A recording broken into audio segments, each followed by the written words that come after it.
Superstars, how's it going? This is Coach Wood, and I am excited to be back with you guys for another great episode of the Weekday Huddle with Coach Wood. So we are here, baby. We are locked in. If this is your first time joining us, thank you for joining us. This is the Before You Go Pro channel. We serve football players, families of football players, and coaches and fans, you guys. This is the football home. This is where you want to be Monday through Friday, 10 a.m. Pacific, 1 p.m. Eastern, as we get into it. So, you guys, we're getting closer to the new year, depending on when you're watching this, and we want to finish strong. So we have momentum, right, going into the new year. So, today's topic, you guys, is what do my grades represent? What do my grades represent? I know, Coach Wood, that I got to have a certain GPA to get that college football scholarship. I know that I got to tread a certain line once I'm in college to make sure I could stay on the field. But what do my grades really represent? Do they represent anything? As long as I'm eligible, do coaches even really care about my grades? All right. So, hey, that is a great question to be asking. And before we even get into answering that, I want you to go down to the description box, you guys, and make sure that you are checking out the football resources that we have curated for you. We've got stuff on recruiting. We've got stuff on the business of football. We've got stuff on how to reach out to coaches. And then, of course, we've got some NIL information for you, too. Put some money in your pocket. So go down to the description box. Make sure that you check out the resources that we have for you. Also, if you haven't already, hit that subscribe button so that you're notified whenever we release new content on behalf of Before You Go Pro. So, getting back to that question, what do my grades represent? Well, they represent more than you know, you guys, and especially in this day and age where the transfer portal is becoming more and more prevalent year after year. Those grades represent more than you know. So let's start off, you guys, when you're thinking about the high school and junior college level. Let's say San Diego State, let's say SMU, Florida State is interested in you. They heard about you. Maybe they watched you play. They've seen your film, and they're interested. Now, for those that don't know, the first kind of indicator that somebody wants to flirt with you, that somebody may want to put a ring on it, you guys, is they're going to ask for your transcripts. They're going to ask for your transcripts. And when they get your transcripts, that tells them a story. That tells them a story about you. Now, if your talent is supreme, if you are a 5-star, 4-star, high-level 3-star kid, if you're someone that they see a super bright future for, then to be honest with you, they're just going to make sure probably that you can get into school. That you can get into school. If they really believe that you are that supreme of a talent. But let's say you're an athlete that they really like. They want you on the team, but they don't like you that much more than the other guy that they're recruiting. That's when those grades really come into play, you guys. That's when the grades can be a differentiator between you and another athlete. Because grades represent a certain level of professionalism before you have to be a professional. It shows them that you have the work ethic, that you have the mental focus, that you can be coachable. Grades show a lot outside of what you're doing on the field.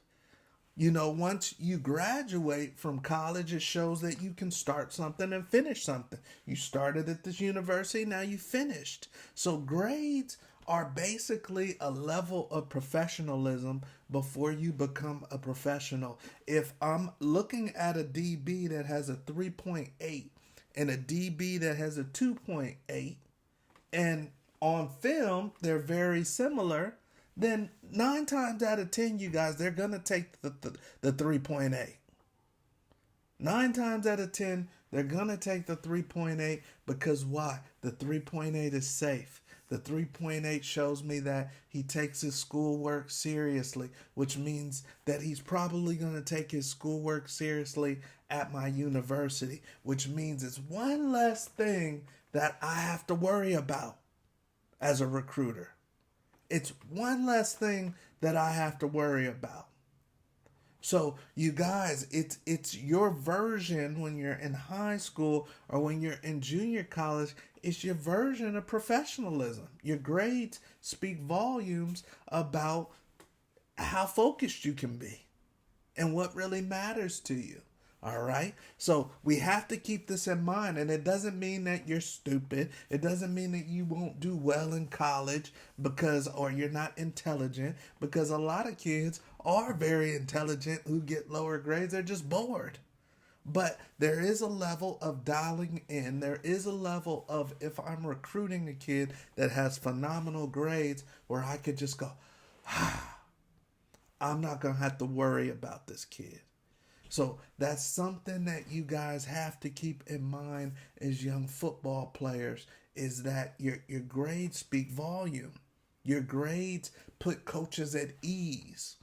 It's just another box that they can check that they've got possibly the right young man, and that this young man can come to their university and be an upstanding student athlete, not just an athlete, an upstanding student athlete.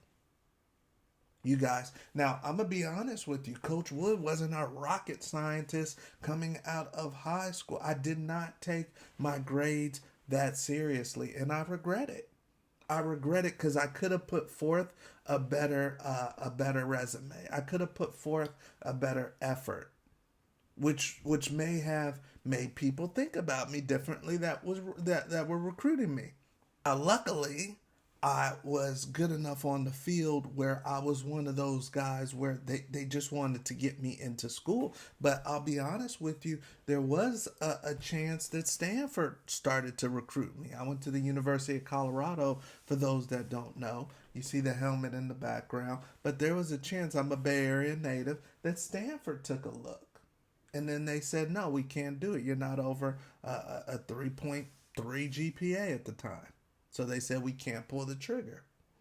You guys, now I probably wouldn't have went to Stanford anyway, because they weren't that great at the time. But it would have been nice to have the option. It would have been nice to say I could have went to Stanford, So another thing that young high school football players and junior college football players need to keep in mind, and this is even on the high school side more than the junior college side, is that your grades can be a differentiator for you or a leverage piece for you as far as what schools you can go to.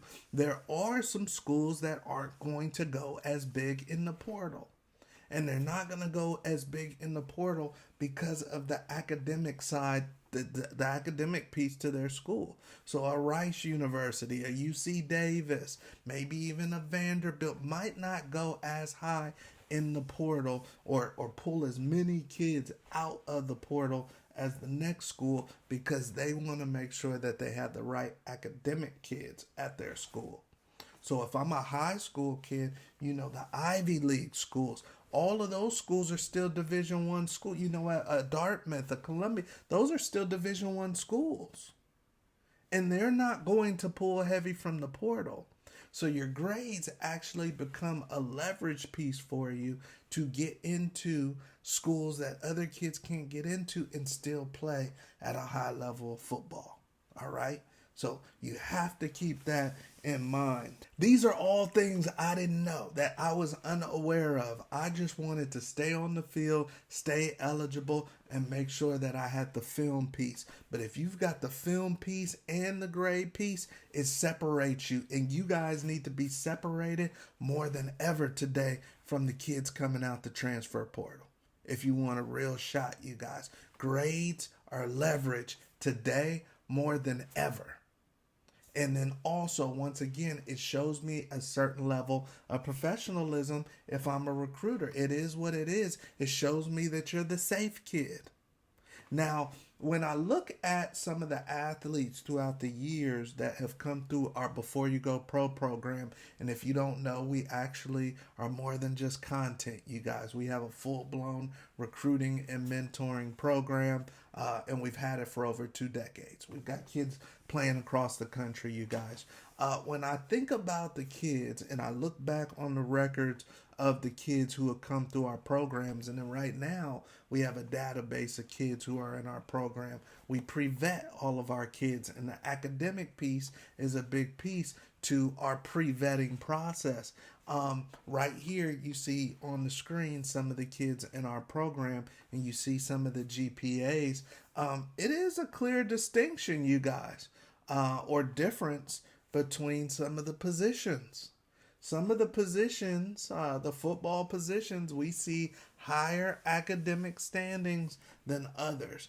The two hands down, you guys, that produce higher academic standing athletes than some of the other positions are quarterback and offensive line.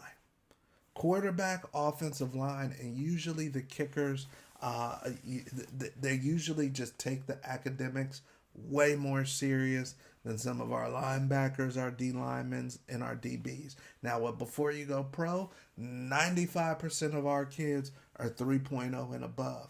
But we do see a difference, you guys, between the quarterbacks, the offensive linemen, and the kickers. Why is that? You guys tell me, why is that? Why do you think we see such a difference between the quarterbacks, the offensive linemen, and the kickers from everybody else on the grade tip? You guys let me know what you think right there. I've got my own perceptions and opinions, but you guys let me know what you think. But just between us, there's a difference. There's definitely a difference. So I just want you guys to keep this in mind. What do my grades represent, Coach Wood? They represent a lot. And to kind of sum it up, they represent your professionalism. They represent how focused you are. They represent if we can trust that we can bring you to our university and give you this money. You know, the kids who have better grades coming out of high school and junior college are usually the ones that don't get in trouble off the field at the next level. And they know that. It's the recruiters, it's the coach's job to know the data. They know that.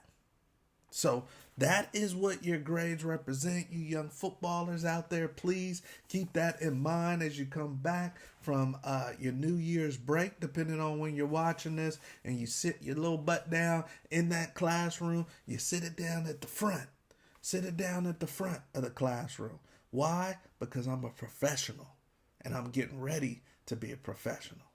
All right. So, hey, this is Coach Wood. Hopefully you enjoyed this episode. This is the huddle. We talk real in the huddle, and we want you guys to be a step above everybody else. You will be. So that is it for this episode. Hopefully you enjoyed it. Make sure you get down in the description box, you guys. Check out some of those resources that we have for you so that you can further separate yourself and even get into that NIL education as well. Also, hit the subscribe button so that you're notified whenever we have new content Before You Go Pro. Love you guys. We'll see you on the next episode of the Weekday Huddle, and we'll also see you at the top. Have a good one.